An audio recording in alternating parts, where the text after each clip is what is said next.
Welcome to Joe's Investment Express. Joe here. It is time for me to wrap up my three-part series on the FAANG stocks with Google. And I am kicking myself. I wanted to get this video out to you a few days ago, but I've just been too busy.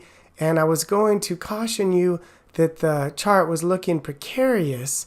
But I didn't get it out in time. And now, as you know, the chart is broken down. But we can still learn from it. I'll explain why I thought it was precarious, and certainly what we should do from this point forward. Let's look at the 1-year chart, and let's look at the 20-year chart, which is right here, and talk about whether this is still a good long-term investment. It sure has been from 2016 until 2021, 5 years.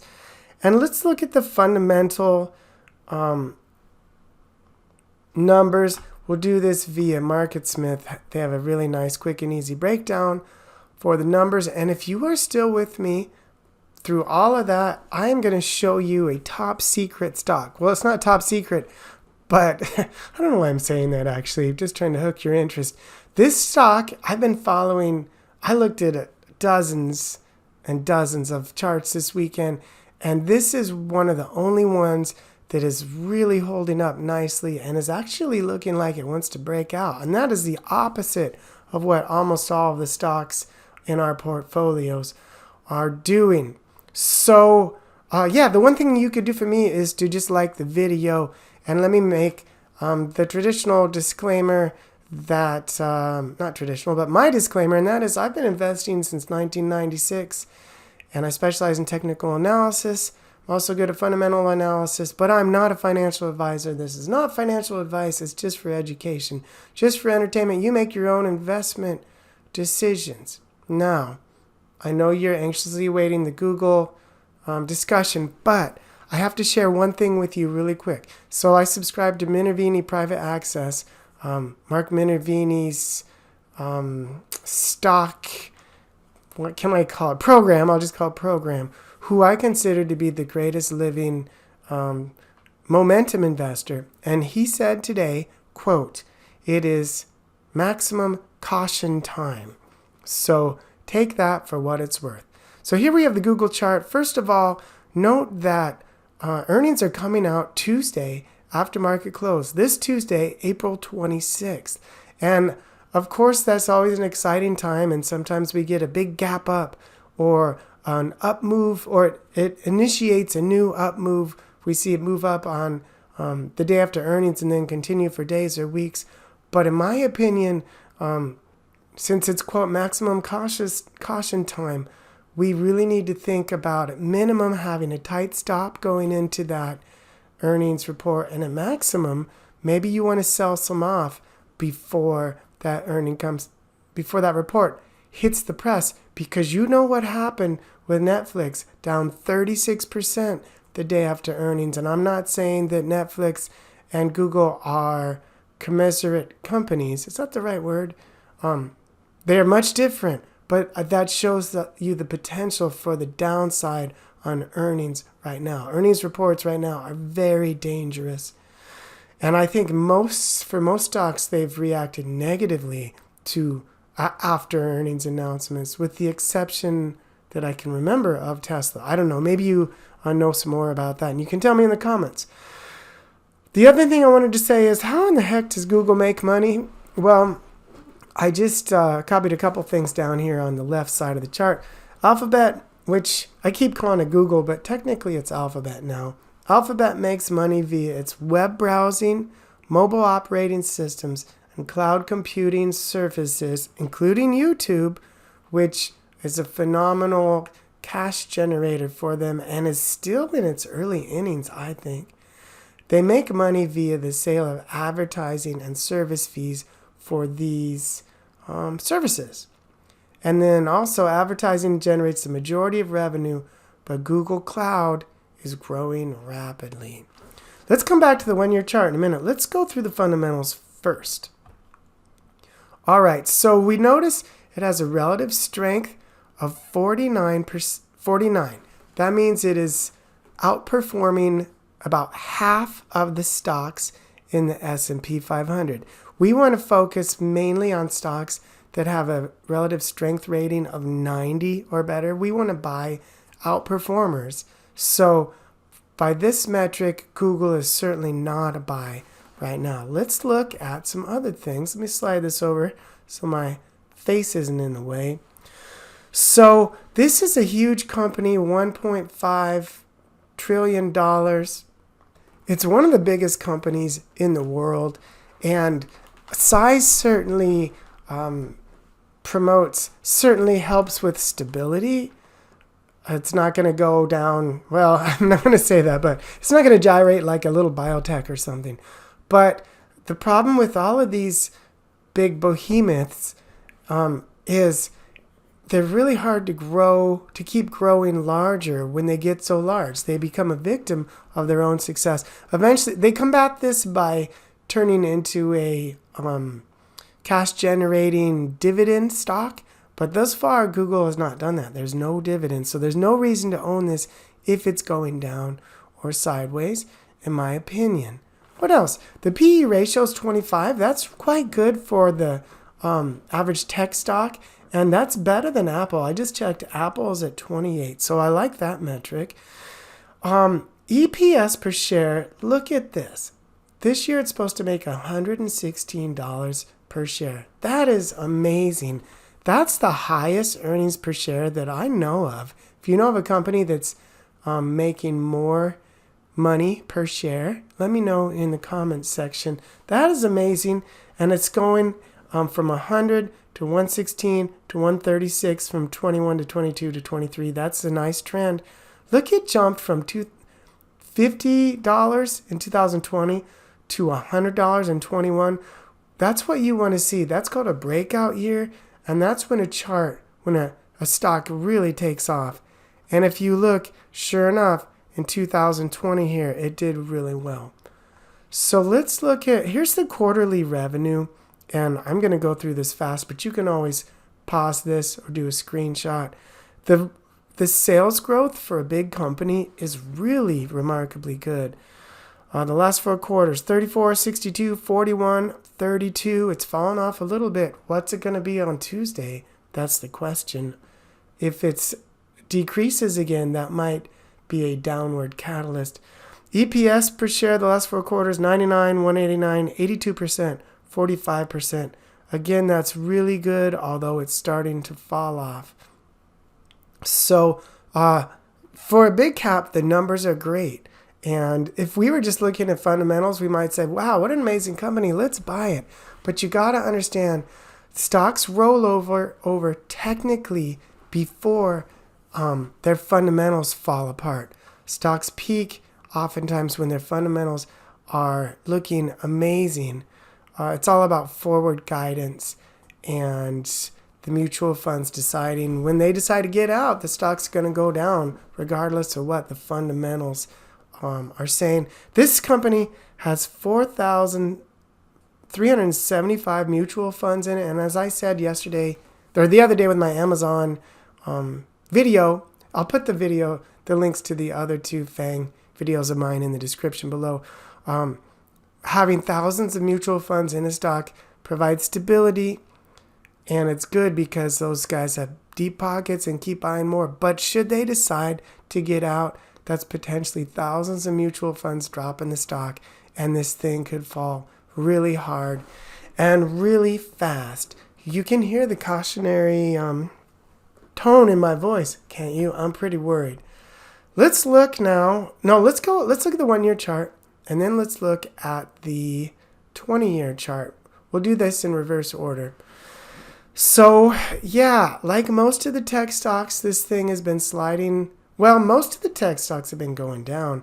This thing has been in a trading range since November of 2021, and it fell beneath its 50-day exponential moving average. It fell beneath its 200-day, and then it bounced back and tried to break out, but there was no... You need symmetry. See all of this consolidation on the left side and no consolidation on the right side? That is a dead giveaway that the breakout is going to fail, or breakout or fail will often fail shortly after the breakout and pull back into the pattern. Now, here's what I would have said a few days ago. That's my concern. So a double bottom, it's just fine. Even a triple bottom is just fine.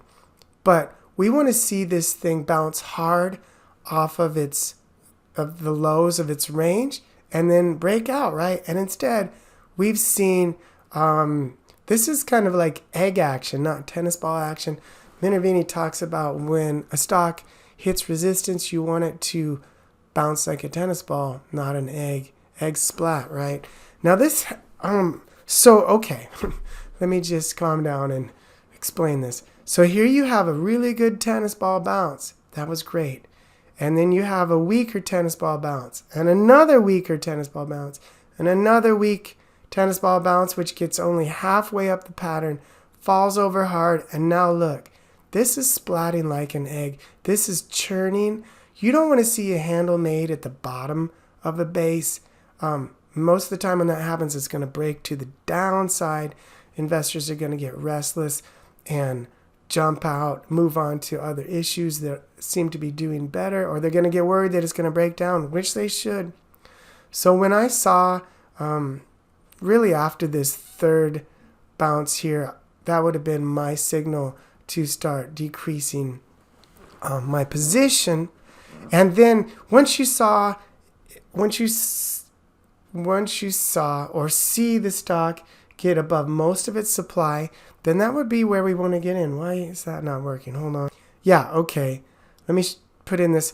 So once the stock gets above most support, which I would argue, if it could make some sort of handle right about here, if it came back, made some sort of handle around 28.50, then that would be a good entry point. Are we going to see that in the next few weeks? I highly doubt it. I hate to be Debbie Downer, I really do, but I highly doubt it. This chart is, you know what it's yelling? Honestly, it's yelling sell. It got support for months. Support suddenly failed on huge volume. This is a chart that looks like it wants to go much lower. Now, I wouldn't be surprised if in the next few days it comes back up and we get a little snapback rally and it comes back up and retests. This was support and now it becomes resistance. I would not be surprised if it comes back and retests 2,500, but then probably at 2,500 or shortly there or shortly above it, slightly above it, it's probably going to roll over again and start making some new lows. So if this ominous prediction is right, and let me tell you, you guys, I know you have thousands of dollars in this company. I don't want to be right on this, but if I'm right on this and it continues down, where's this thing going to go? So here's the 20-year chart, which we don't need a 20-year chart because it IPO'd in 2014. Before we talk about where it's going to go, let me just do a little quick breakdown. Here's the classic IPO base. This is initial consolidation phase. We call this stage 1. Looks like it gapped out, probably on some big earnings event. Look at the volume. It's way the heck up here. How fantastic. We all should have bought on that day, right? In mid-2015. And then it went into stage 2 uptrend. This is where you want to be buying stocks. And so here's stage 1 base. Here's base number 1, base number 2, base number 3, potentially base number 4. You know, William O'Neill teaches us that the more bases a stock makes, the more, with each subsequent base, the more likely the base is going to fail and the stock's going to go into a prolonged correction.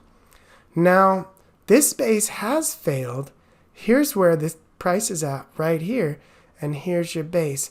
So in my mind, there is a lot of empty space right here. There's no real congestion zones.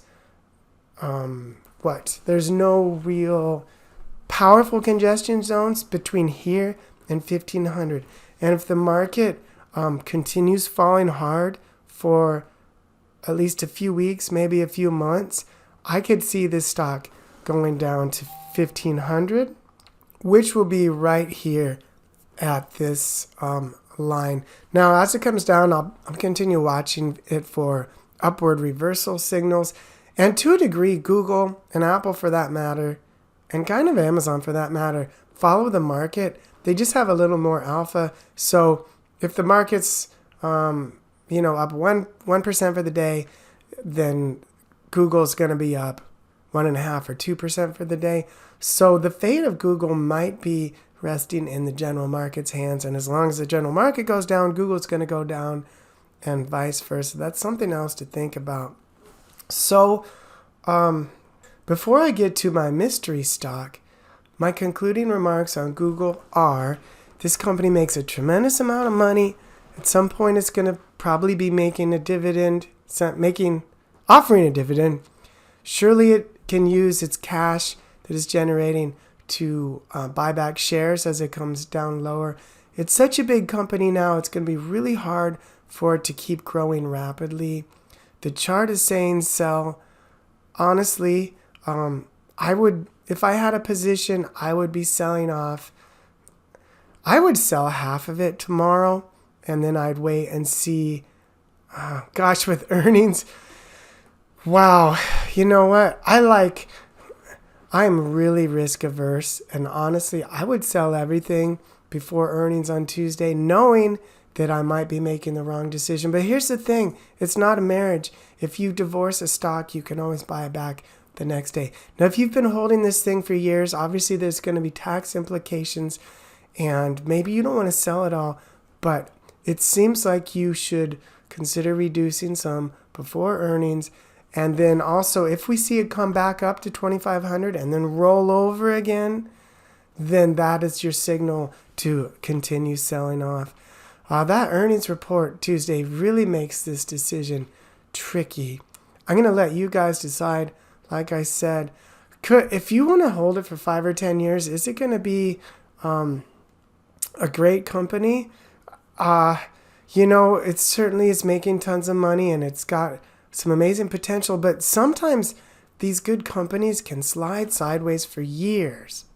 For example, here's the Amazon chart, and it skyrocketed from 1997 to 1999, but then it slid sideways from 99 until 2009. That's 10 years. So I'm not saying this is going to happen, but if Google breaks down, if Google continues selling off hard and pulls back substantially way down here to 1,500 or something, it could take 5 or 10 years before it makes an all-time high. I'm not saying that's going to happen, but that is one possible outcome. So do with that as you wish. Now, if you're still with me, hopefully a few of you are, let me show you this crazy chart. This is RENN. This is RENN Incorporated. What a crazy chart. And let's look at the fundamentals first. 1 second here. I should have had this ready. Okay, so this is a Chinese company, which is a red flag because Chinese companies do not have as stringent financial requirements, and there's always a worry that they're going to delist, etc. This is a Chinese operator of a social networking platform enabling users to communicate and share information. I don't know anything about it. I have just begun research on this company. Revenues plus 91, EPS plus 144. It is losing money. Oh, there's not even any fundamentals.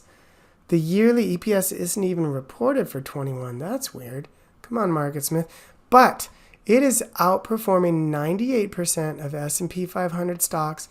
And if you look at this price action the last week, every single stock in the market just about is way down. And this thing is trying to make an all-time high. Now, there's so much wrong with this stock. It fell 70%. We want to buy with this chart. It's fallen 65% in general. We want to buy out of bases that have fallen 25% or less. But then you had this nice long protracted 3-month congestion zone. This screams accumulation. You got this nice gap up, probably on earnings. Should we look? No, that wasn't on earnings. I don't know what that was from. And it's working its way through this congestion. Now, I'm not saying buy this thing tomorrow. I'm saying let's watch it. I'd really like to see it make this wedging up. You really don't want wedging up. You want it to slide sideways or preferably even down a little bit and then break out. But if it breaks out while everything else is going up, I might just buy a little bit purely on the technicals with an ultra tight stop. And if this thing just slides sideways and then takes off like a rocket when the market stabilizes, then that means it could be one of the new leaders. And that's what we're looking for, new leaders. Well, when I get time, I will do some research on this the company behind this captivating chart. Let me know your thoughts on Google and what you plan to do before earnings, and or what you think Google's going to do on Wednesday after earnings. I know this is a tough time in the market right now. Be patient. Hang in there. The market will turn up again. It is just a matter of time. Take care, everybody.